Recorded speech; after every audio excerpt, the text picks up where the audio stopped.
ये suppose that question रह जाए, तो क्वेश्चन अगर इस तरह का रह जाए तो सबसे बनाते हैं तो 255 क्या हो जाएगा मेरा, ए हो जाएगा। 135 क्या हो जाएगा, बी हो जाएगा।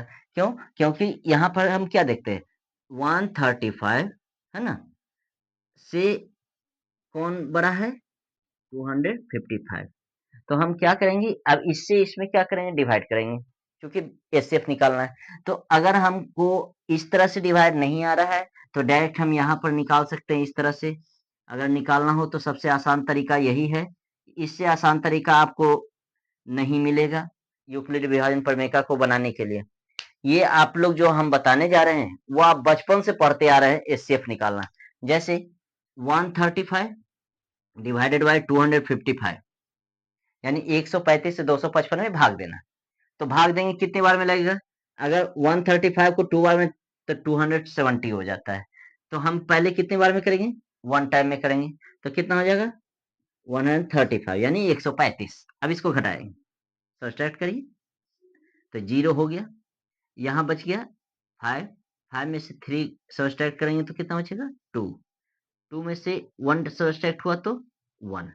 यानी अब यहाँ पर हम इसके आधार पर बैठाएंगे, यूक्लिड विभाजन प्रमेय के आधार पर, यूक्लिड विभाजन प्रमेय के आधार पर।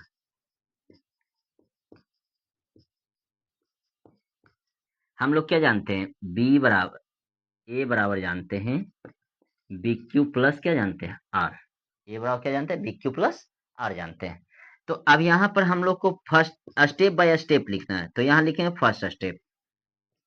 फर्स्ट स्टेप लिखे, फर्स्ट स्टेप लिखेंगे, पहला चरण जब लिखेंगे तो यहाँ पर पहला चरण में क्या आया, यहाँ पर वाले को पहले लिखेंगे, यानी यहाँ पर क्या है 255। तो यहाँ लिखेंगे 255 इक्वल, अब यहाँ देखिए क्या है, बी। बी कह रहे थे किसको, हम लोग बी कह रहे थे इसको, यानी डिवाइजर को। तो डिवाइजर के जगह पर कितना 135 मल्टीप्लाई क्वाटेंट, यानी जो भागफल है, भागफल के जगह पर कितना है 1, प्लस रिमाइंडर यानी नीचे वाला, यानी 120 120। यानी इसको हमको बैठाने के लिए क्या था, इसको पहले लिखा 255, फिर 135, इसको और इसको गुना कर दिया, 135 गुना 1 प्लस नीचे वाले को लिख दिया। ये फर्स्ट स्टेप। अब ये सेकंड स्टेप, ये स्टेप तब तक चलेगा जब तक के पूर्ण रूप से पूरा पूरा डिवाइड नहीं हो जाए। तो यहाँ पर क्या करेंगे, 120 से भाग देंगे कितना में, 135 में। कितने बार में लगेगा में, 135 में। कितने बार में लगेगा, एक बार में।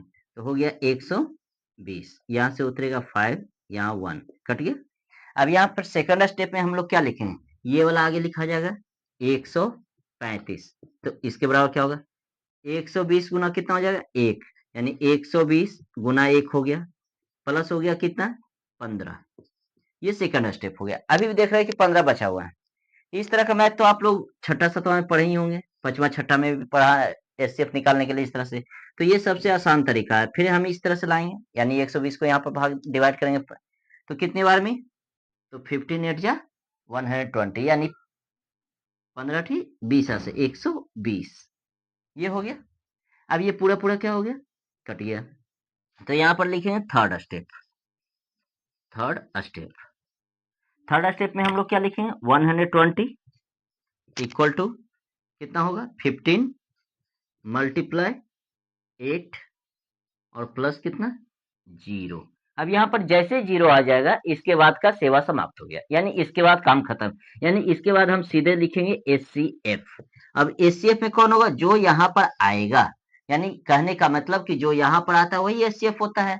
तो वही यहाँ पर जो आएगा बी बराबर वही हमारा एचसीएफ होगा, यानी 15 हम लोग का क्या हो गया एचसीएफ हो गया। यही हम लोग का आंसर। अगर आपको मेरा वीडियो अच्छा लगा हो तो लाइक शेयर और सब्सक्राइब जरूर करें, साथ ही साथ बेल आइकन को